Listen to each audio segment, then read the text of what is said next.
Arrêter de fumer, c'est possible.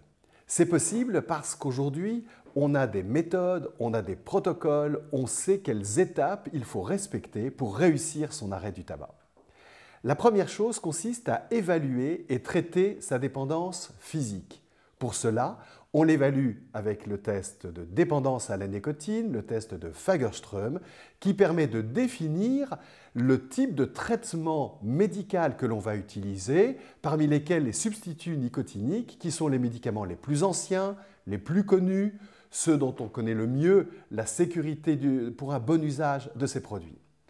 Puis on évalue la dépendance comportementale, celle qui est liée à l'usage de la cigarette dans des moments particuliers, comme après le café, après un repas. Par exemple, à ce moment-là, on va aller se laver les dents et on sait que pendant 15 minutes après s'être lavé les dents, on n'aura pas envie de fumer, ou on va marcher un petit peu, ou on va discuter avec un ancien fumeur.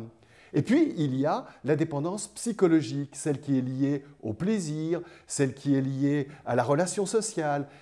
Quand on a cette dépendance psychologique, il faut trouver une récompense à son arrêt du tabac.